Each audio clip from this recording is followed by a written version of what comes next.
Facebook पे अगर पे आउट आपका सही नहीं है तो आपका सारा मेहनत बेकार है, क्योंकि यहाँ पे देख लो, यहाँ पे अर्निंग फेल्ड हो चुका है। ये तो $212 है, $1000, $500, $2000 ये भी फेल्ड हुआ है।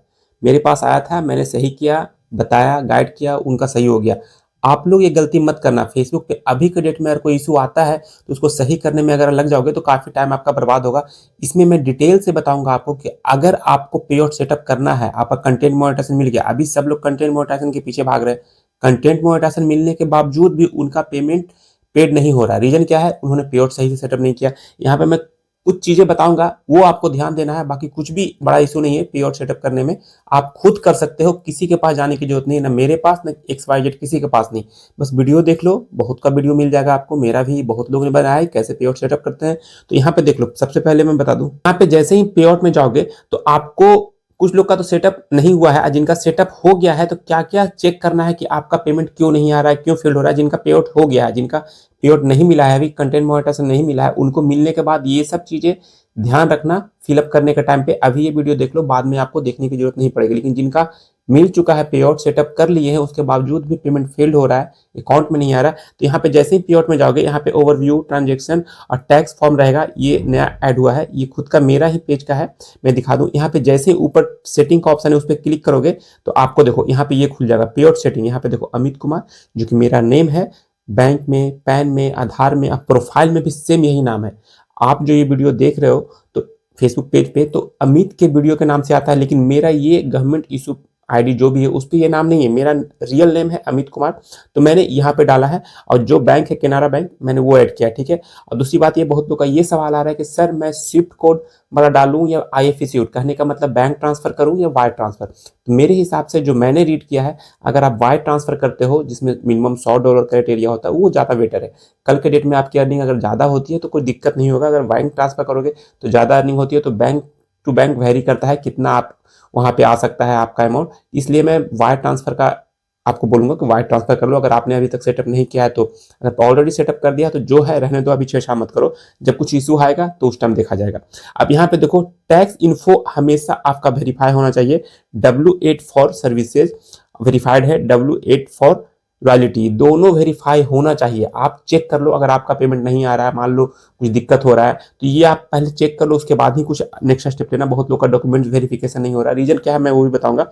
यहाँ पे देखो नीचे है पे आउट अकाउंट इन्फो में इंडिया, कंट्री जहां से हो आप लिख दो।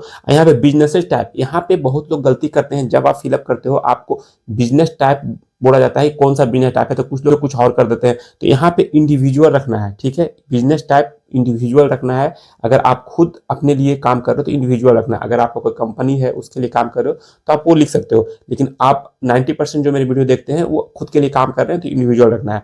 यहाँ पे बिजनेस फोन नंबर है जो आपका रहेगा एक्टिव, वो रखना है। ईमेल आईडी है जो आपका एक्टिव है, वो रखना है। यहाँ पे टैक्स आइडेंटिफिकेशन नंबर, यहाँ पे TIN, जो बहुत लोग गलती कर रहे हैं। यहाँ पे टैक्स आइडेंटिफिकेशन नंबर में आपका पैन नंबर वही डालना है, और कोई भी XYZ अकाउंट नंबर वगैरह कुछ लोग डाल रहे हैं तो ये गलती मत करना है। आपको टिन जो है लिखा हुआ, यहाँ पे आपका पैन कार्ड में जो नंबर होता है वो नंबर डालना है, ठीक है। यहाँ पे वैट GST रजिस्ट्रेशन नंबर, ये आपको डालने की जरूरत नहीं है। अगर आपने GST वगैरह, आपका कोई बिजनेस नहीं है, GST वगैरह नहीं ले रखे तो ये आपको नीड नहीं है। ये हो गया। और उसके नीचे देख लो, उसके नीचे भी एक कॉलम है, मैं वो भी दिखा देता हूँ। सारा आप चेक कर लो कि ये होना चाहिए, तभी आपका पेमेंट आपके अकाउंट में आएगा, फेल नहीं होगा। यहाँ पे नीचे देख लो पे आउट अकाउंट ऑनर, यहाँ पे फुल नेम जो आपका गवर्नमेंट इशू आईडी में है, पैन में, बैंक में, आधार में, वही रहना चाहिए। ऐसा नहीं कि यहाँ पे कुछ और आना चाहिए।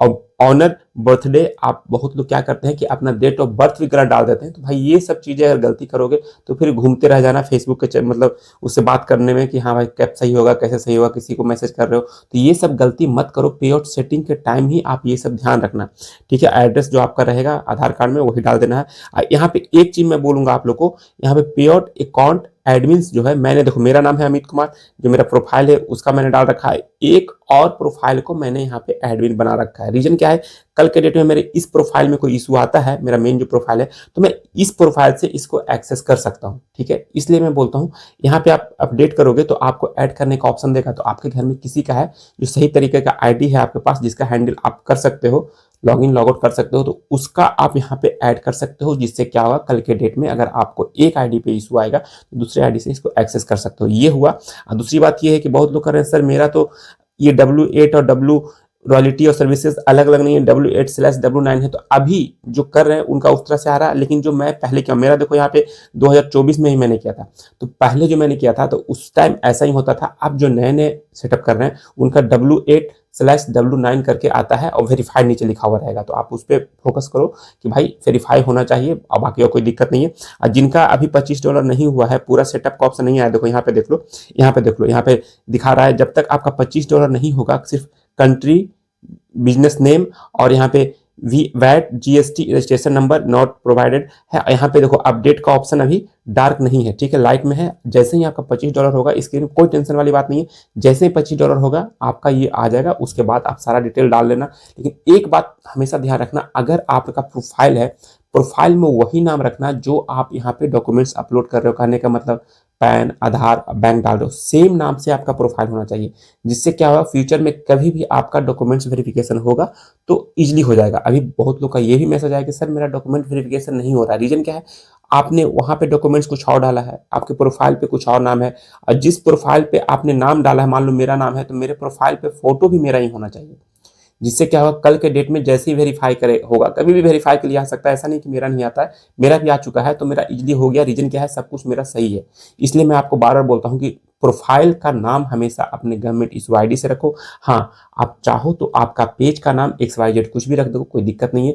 लेकिन मैंने देखो, मेरा अर्निंग सोर्स आपने ध्यान दिया होगा, यहाँ पे 10 अर्निंग सोर्स से सिर्फ सिंगल मैंने पेयर बनाया है, उसमें 2-3 पेज का मैंने अर्निंग सोर्स उसमें लगा रखा है। कहने का मतलब उस पेज का भी है, और भी जो प्रोफाइल है पेज है उसका ही मैंने सेम में ही लगा रखा है। रीजन क्या है, सबका एक जगह होने से क्या होता है ना कि आपका अर्निंग अगर मान लो कम हो रहा है किसी पेज का, किसी पेज का ज्यादा हो रहा है, तो सारा ऐड होके आपका $100 $200 जितना ही बन रहा है आपका पेड हो जाएगा। बाकी अपने 5-6 मान लो घर में सब बंदे के नाम से आपने पे आउट बना लिया, लेकिन किसी पे $2 बन रहा है, किसी पे 10 बन रहा है, किसी पे 50 बन रहा है, तो आपका तो आएगा नहीं। तो इसलिए मैं कह रहा हूँ कि अगर आप काम कर रहे हो, कोशिश करो, अगर सब सही तरीके से काम कर रहे हो, आप कोई भी कॉपी पेस्ट नहीं कर रहे हो, किसी का वीडियो कॉपी पेस्ट करके नहीं डाल रहे हो, तो आप एक ही पेआउट में आप लगा सकते हो। हाँ, अगर गलत तरीके से काम करो तो उसके लिए अलग ही पेआउट बनाओ, क्योंकि अगर इशू आया पेआउट में तो सारा का सारा अर्निंग जो सही तरीके से भी पेज में अर्निंग हो रहा था वो भी गायब हो जाएगा आपका। ये बात है। और दूसरी बात ये है, बहुत लोग का मैंने पेज कल चेक किया, प्रोफाइल चेक किया, तो कुछ लोग क्या कर रहे हैं, दूसरे का वीडियो अपने प्रोफाइल में पेज में अपलोड कर रहे हैं। तो भाई ये गलती मत करो।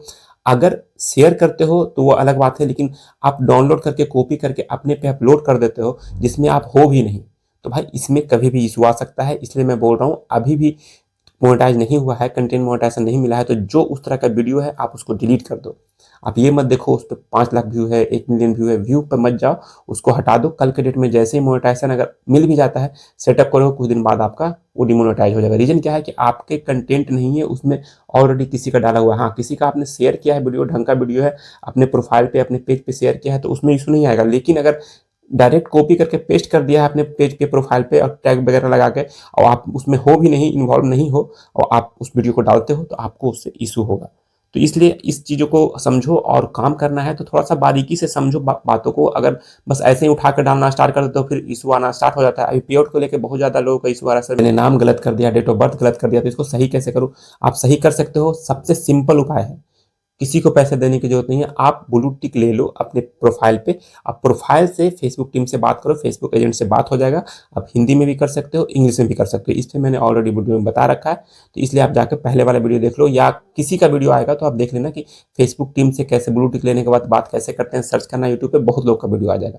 आप बस बात कर लो। मेरा मेन मोटिव ये है कि आपका प्रॉब्लम सही होना चाहिए खुद से, कहीं जाने की जरूरत नहीं है, किसी के ऑफिस में या किसी से मिलने की जरूरत नहीं है, आप खुद भी कर सकते हो। लेकिन उसके लिए ब्लू टिक ले लो, उससे क्या होगा कि आपका जल्दी से रिस्पांस मिलेगा, आपका प्रॉब्लम भी सॉल्व हो जाएगा। इस तरह से मैंने भी किया है, बहुत लोगों को मैंने गाइड किया, उन्होंने किया है, तब मैं बता रहा हूँ। ऐसा नहीं कि हवा में बोल रहा हूँ कि भाई ऐसे होता है 100%, तब मैं बोल रहा हूँ। चलिए, वीडियो कैसा लगता है बताइएगा जरूर। पहली बार आए तो वीडियो को लाइक कीजिएगा, हो सके तो शेयर कीजिएगा, सब्सक्राइब कीजिएगा। मिलते हैं नेक्स्ट वीडियो में, तब तक के लिए जय हिंद।